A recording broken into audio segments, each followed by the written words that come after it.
Hello everyone, my name is Larseth, and welcome back to not a Naples campaign, although I'm using the Naples map to demonstrate it, but the second episode of our mini-series on the Dev Diaries that are coming out for basically the next patches for Europa Universalis IV. So this one just came out today, November 1st, and I know I said in the last episode these were going to be quite short videos, but this Dev Diary, whereas the last one didn't really contain a huge amount of a lot of information, this one does, so you're gonna have to bear with me. Although the information in it is quite interesting, at least to me, so hopefully you'll get some benefit out of this video. So the main change in this dev diary, well actually I mean there were so many, but at least the first change, and probably the one that will affect people the most, is that to forts.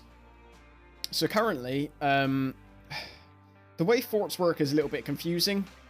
The way the zone of controls work for forts, there are so many rules which dictate where troops can move around forts that sometimes you might build a fort here and you think, oh yeah, you know, that's covering this area, and then some troops might just walk down here, and you think, oh, well, what the hell was the point in building a fort there? So, to simplify that, forts are now being... The zone of control a fort projects is now being based upon an area. So, what in the game is called... I mean, they are called areas, but they could be states, they could be territories. It's all of these regions, basically. They normally consist of anywhere between 3 and 5 provinces. So this is an area, Tuscany. This is an area, central Italy. And the way forts will work is that now you will build forts, and they will dictate the zone of control throughout this area, and depending on where they are, potentially the adjacent area as well, is the understanding that I have from it. Now, there were numerous rules that were quite specific with regard to what a fort is, and when a fort is hostile, i.e. blocking your movement, and when it is neutral, yada yada yada. Which basically boils down to, you know, if you're at war with an enemy, their forts are going to stop you moving. If you're not at war with somebody, their forts are not going to stop you moving. If you have military access, obviously. So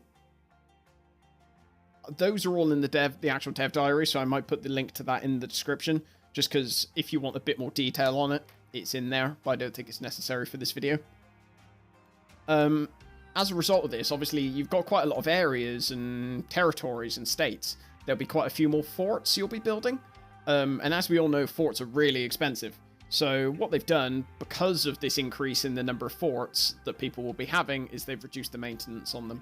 So you'll be able to have plenty more forts and not pay as much as you previously were, or pay similarly same amounts. You might remember in the last video, I discussed how Norway, which in this Naples game is now owned by Sweden, was getting a wasteland area here to give it a natural defense. That's going to be quite a bit more common. There haven't been any examples which I've seen, but by the looks of it, there'll be a lot more wasteland provinces, or they won't be provinces, but wasteland areas, presumably of varying sizes, to provide more natural borders.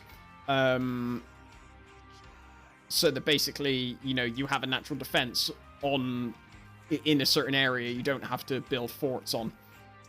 It creates choke points and stuff like that. So that's really it for forts. With forts, the devil is in the detail with regards to all of the very specific circumstances in which you can move past them and stuff like that. But if you want to read those, they are in the actual dev diary. But I'll leave them there for the minute. The next part is there is a new option for peace treaties. And that is, so in this game, I'm currently rivaled with Spain and the Ottomans. So, say I go to war with Spain, they are currently rivaling me, England, and France. Imagine I don't want them to rival, say, England, for example, anymore.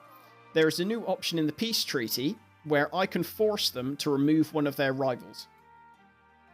And they won't be able to, they cannot re-rival that person for another 15 years following that peace treaty. So what that'll mean is essentially you could, I don't know, get rid of a target of somebody's hit list is possibly the way of looking at it. Which seems quite useful. Possibly not for countries, like big countries, but it certainly might work for smaller countries. And I also think it might work with trying to form alliances with people. Because if you get relations penalties based on various sort of rivalry chains and stuff like that, I think being able to deny people, remove people's rivalries might play some part in opening up more alliances. But that remains to be seen. That is it for sort of diplomacy, I guess. Next one on the list is combat changes. So let's, I wonder if we can see it in here. Yeah, we can. There we go. So terrain, you'll see this province I've selected, Umbria, has numerous benefits and sort of malices for combat.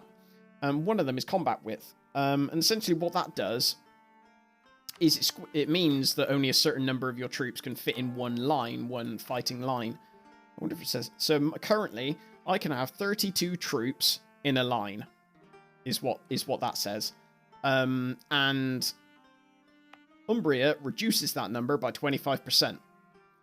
That's being removed. So all combat width malices are being removed from terrain, purely because it makes the fights last quite long. So if you think about it, if you're essentially squishing the same number of troops into a smaller area, they're just essentially queuing up. So it's almost like one dies, another one steps in from behind to sort of fill its space, and it just makes the battles last slightly longer. So they've removed that. Another combat change is that they've removed... so imagine I'm sieging Firenze. It's obviously got a river on it, so going into it, you would get a river crossing penalty, I believe. Yeah, there. You'd get a river crossing penalty. If I'm sieging that, imagine then that somebody else comes in to relieve Firenze. An enemy army comes in to stop me sieging it. I would receive currently a malus for a river crossing penalty, even though I'm already in this province. I would receive one. The sieging army would receive one. That is being removed. So yeah, that's basically it. Next few changes are all surrounding colonization, exploration, stuff like that.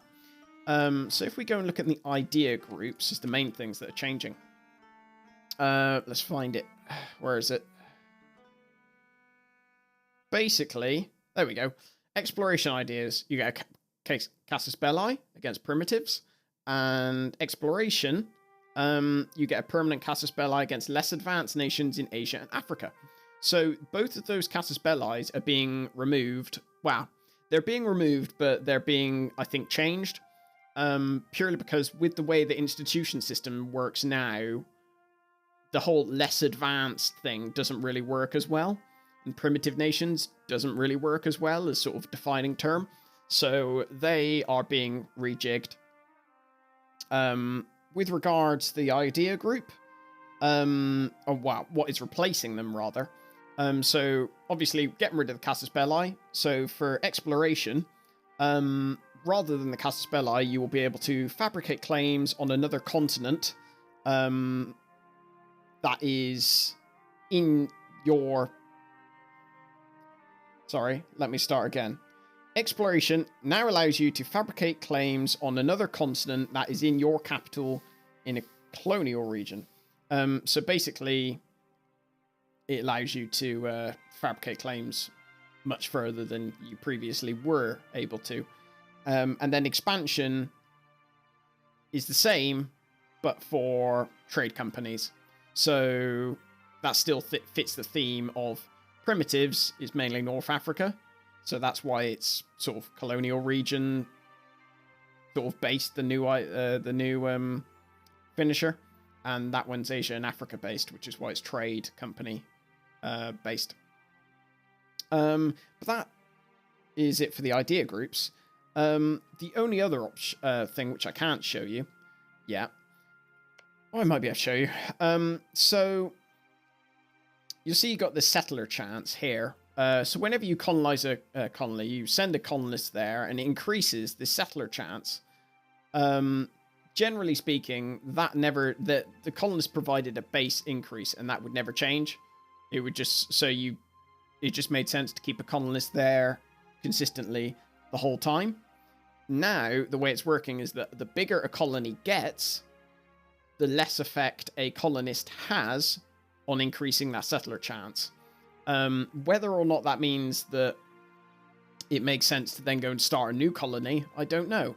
But I suppose you could just leave that settler on there, that colonist on there, because it's still giving a bonus.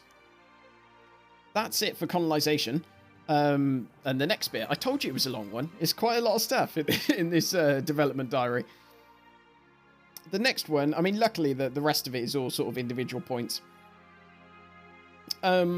So if we go into, let's have a look at Liberty Desires. So Liberty Desire, you'll see here, is the various, there we go. See, currently has more than 100 total development. I get an increase, a Liberty Desire, from Luca. Liberty Desire is sort of a bit weird for vassals and marches in that sort of it can, how do I put this?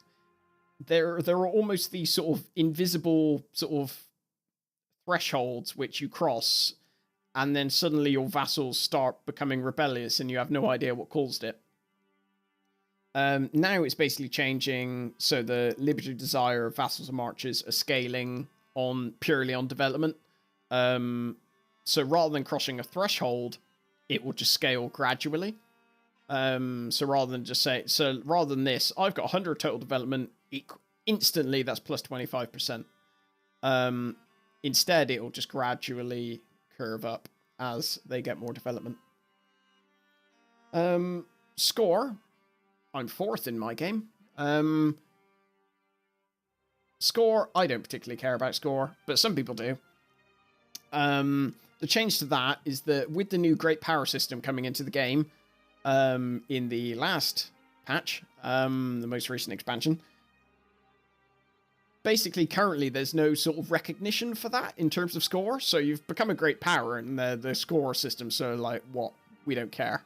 Whereas now you basically get +5 in each one of these categories if you're a great power, which is actually quite a substantial amount if you think about it. But that's just sort of another minor point. Corruption is currently only a bad thing, which you might think, well, obviously, surely that should be the case. But what has been added now is that having really, really high corruption actually doesn't totally cripple you. So corruption obviously costs you money and all sorts of other things.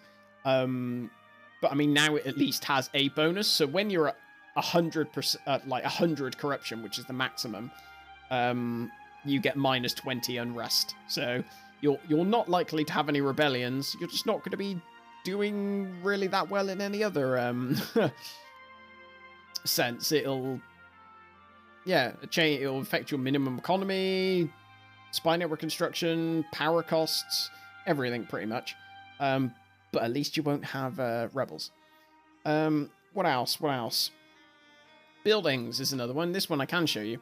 So here we have the courthouse and the town hall. Currently, they reduce unrest and monthly autonomy changes.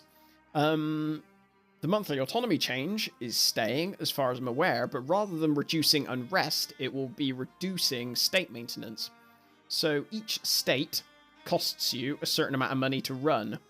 And courthouses will reduce this by 25%, and town halls by 50%. So that actually makes them much more desirable, because currently they're not really all that desirable at all. if you think about it, like local unrest, by the time you've built it, chances are you've lost like 3 separatism or something like that. So that's a minor point.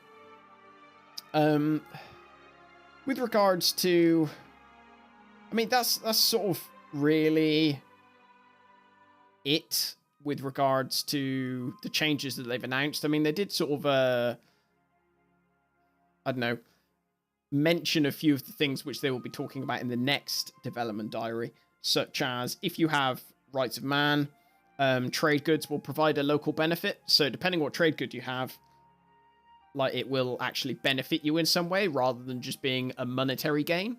So the example they gave was the grain in a province gives you 0.5 land force limit, which is good. If you're in a province that has lots of, like in an area that has lots of grain, then you'll be getting quite a decent amount of extra force limit. If you have iron, that'll give you 20% faster building construction. And then ivory gives 20% cheaper state maintenance. So that is obviously quite a bunch of powerful benefits, and certainly gives advantages to people who go after a wide diversity of trade resources. And certainly gives advantages to people who are, blobbing quite heavily. They've improved the trading in good bonus, which I think is... no, I've clicked the wrong one. I think it's this one. The trading bonuses, I think... they've said they've improved it, and I'm pretty sure it's this they're referring to, but that's for the next dev diary. So for the moment, there's not really too much else they've mentioned. Oh, and there was one last thing. Distance impact on building spy networks have been dropped to 1/10 of their previous amount. So if I was to start building a spy network in the Commonwealth, I'd get quite a big reduction because they're quite far away. That reduction amount has been dropped, basically, which is quite handy, actually, because sometimes you need to fabricate spy networks on people that are quite far away for various reasons. But that sort of sums it up for this dev diary. Like I said, it was a very long one. There was lots of little bits from all sorts of different subjects chucked in there. Quite a load of really good changes. Quite exciting ones. And the fort system now hopefully is a bit clearer. Now that it actually controls a predefined area rather than just sort of guessing, pretty much. But thank you very much for watching this video. And I will put the link to the dev diary in the description below, so that you can go and have a bit more detailed read of it, because like I said, there was a few extra details in there. But again, thank you very much for watching, and I will speak to you in the next one, whenever that comes out. Probably next week, I'm guessing. But in the meanwhile, take care.